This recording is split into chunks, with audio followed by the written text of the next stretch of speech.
Hey everyone, I wanted to come in today and make a video about this school shooting in Michigan, Oxford High School. So last week I was watching a video by Josh, the That Challenge podcast, that he's talking about it. So what happened is that this 15-year-old boy, he got his parents bought him a gun as an early Christmas present. He got caught in class looking up ammunition. And when he texted his mom, she said, like, LOL, next time don't get caught. She's not mad at him. She's just get better at it, something like that. Then the next day, the teacher saw a drawing he made of a gun, pointing at the words, "The voice won't stop, help me." He There was a somebody shot in the picture. There was a gun, bullet, saying blood everywhere, and a laughing emoji. Something about his life is worthless and the world is dead. So they call the parents, take him to the school counselor. The counselor, the kid, and the parents meet at the school, and the school is basically telling the parents, "You need to get him some help. He needs mental health. He needs help with his mental health." Then the parents refused. The school asked for the kid to go home with them. They refused. They let him stay in school, and then he was sent back to the classroom. Later that same day, he shot up the classroom. He shot, I think, 12 people, four dead, the rest injured. This is the update as of last week. I had, try not to watch the news because it's too depressing. It's just little bits that I come across on YouTube. So the reason I wanted to bring this up is because when I was watching the video, it was mostly about the adults need to be held responsible, and the parents, of course, are responsible for buying the gun, for not supervising him better, for not getting him help. But Josh is making the point that the school is also responsible for allowing him back into the classroom. He had the gun with him at the time that they were meeting. It was in his backpack. His backpack was never searched or anything like that. So saying, this was a preventable tragedy. And in the comments, a lot of people were saying, where was CPS?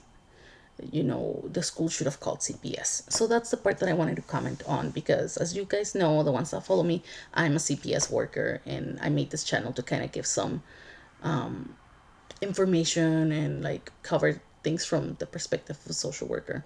The few things I wanted to point out is that yes, there is a reason to call CPS if you believe parents are not meeting the children's needs, whether it's physical needs for food, shelter, clothing, medical, mental health needs, sometimes even educational needs.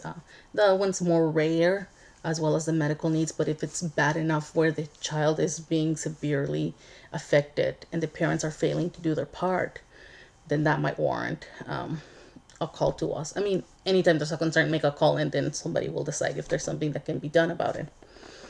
But in this situation, looking at it from the perspective of this child is showing mental health concerns, saying his life is worthless, drawing people being shot with laughing emojis, saying he's hearing voices, the voices won't stop. This is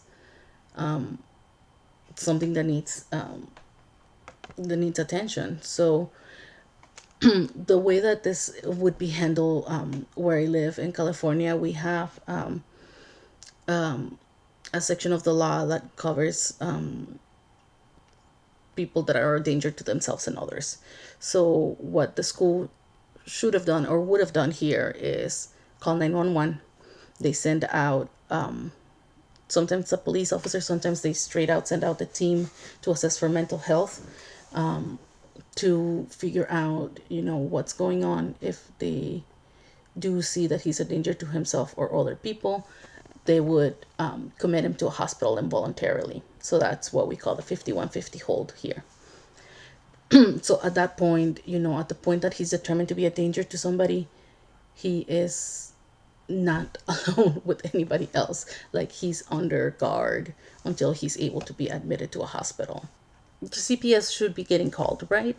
But the thing is, a response from a social worker is based on the urgency of the situation. It depends on how the concern is worded.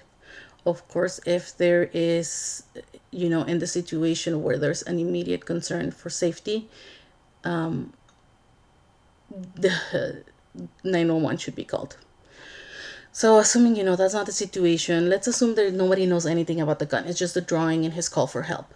Then this would be assigned to a social worker to investigate, not because of his, like, investigate him for doing something wrong, but the parents meeting his needs for treatment. So it is very difficult for CPS to actually be able to remove a child out of a home because of lack of treatment. The main thing we need to prove is that the parents are neglecting to meet the child's needs on purpose. So I've had the situation where basically we had to wait until the child, the child that I work with had several attempts for suicide, several hospitalizations. I want to say maybe like five. And the mom would start an intake appointment, but then not follow through. So that, like, the moment we have 30 days to investigate. So the moment that the parent takes action, and then it's a waiting period, that investigation probably has to be closed by then, saying, hey, the parent is doing what they have to. And then the next concern comes up, which is like, okay, now it's been a couple of months, things are still the same, or the parents don't follow through. When it's a high concern like that and the parents don't follow through to the appointments, that clinic is probably the one that's calling us to say, we're concerned for this child's safety and they didn't show up, and they're not showing up. And so that's a way that we would get involved in these situations. When it's an urgent, one day, this is going down today, there is nothing CPS is going to be able to do. This is a law enforcement issue. But again, we do mostly want to offer the family resources, stabilize the situation, and ensure, educate the parents. Removing a child from the parents is the last case scenario. Worst case, when we've exhausted everything else, we have to be able to prove to the court that we've tried and exhausted all other measures. So it wouldn't be as clear cut as going to say, you don't get it, we need to move your child, we need to, you're going to lose custody. We have to show that we've given the parent the counseling they need, the education they need, the tools, the resources, and they still refuse and they still failed. Then we can take it to court. And it's not automatic that the child is taken away from the home. In the situation, in the case I had recently, the child stayed in the home of the parent until there was yet another incident. And we were not able to take that custody away. I just said it, until there was another incident. So in this particular situation, I had the parents were the trigger, and this youth didn't want to have any contact at all with the parent. And we don't force kids to see their parents. We do have a mandate for visitation because it's the parents' right. So what I would do in this situation is just ask, hey, that I can arrange for you to see your mom or talk on the phone or whatever.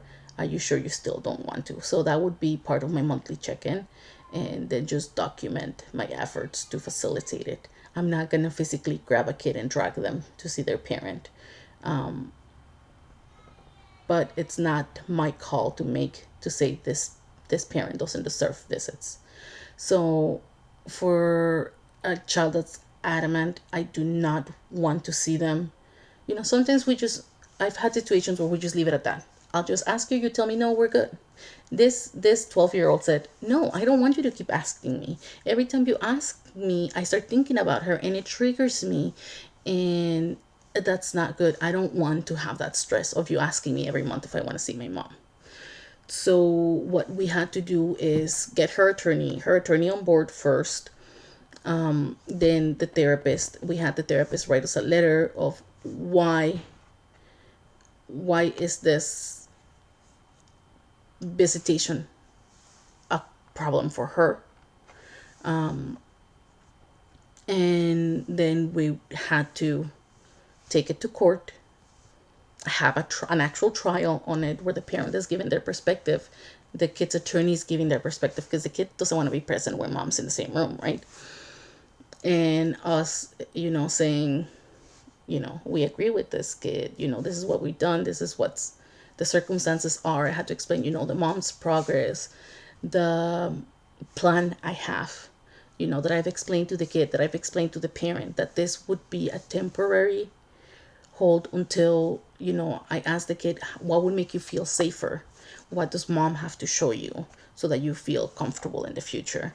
And that was, we presented all of that to court, and then the court was able to say, yes, in this circumstance, in this situation, it does seem that it's the best decision for the child. And yes, parent, we know you have rights, but it's about safety, and we'll revisit this in, I think it was 90 days. So at the 90 days, we had to go through this all over again. There are circumstances, before we go to this place, because this kid was already in intensive therapy, was already having treatment, did have multiple suicide attempts. She was connecting this to her mom's presence. Since being away from mom, she was doing much better. There are other circumstances that are not as clear cut.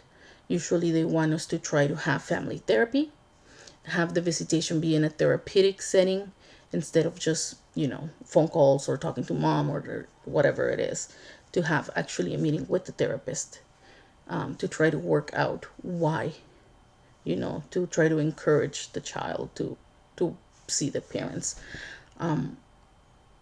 It's a hard situation, because most kids love their parents and want to see them regardless of what they've been put through. But when a kid has, enough insight to know the parent is a problem and they don't want to be around them, it's heartbreaking that we have to basically force them. I've had parents that are alcoholics that just will not stop drinking. She had a mom that showed up with a bottle of vodka in her purse to the park to run around with her kids. Of course, her purse fell open and the thing tumbled out, and the kids saw it, and it was just like really, like this is what you choose over me. It's tough, but there's only so much that CPS is able to do because of the court and the laws and parents' rights. We can't just remove a child from a home because we feel there's something there. We need to be able to find enough evidence to convince the attorneys and the court. Well, we don't have to convince the attorneys, but it's helpful if you have somebody else on your side, to convince the judge. And then after that, the parents have a right to appeal the decisions. And I've had situations where it gets reversed in appeal. There's situations where the child is in foster care, and then we just have to, just like that, return them that same day. It's courts take precedence. We're just doing what we can within those laws and court decisions. So I know I go off on tangents. It's just hard when I'm the one coming up with the topics. If you guys want to leave me comments of what topics you want me to talk about or what to discuss, it would be so much easier and help me keep me focused and provide better information and not go on completely random tangents. Okay, thank you.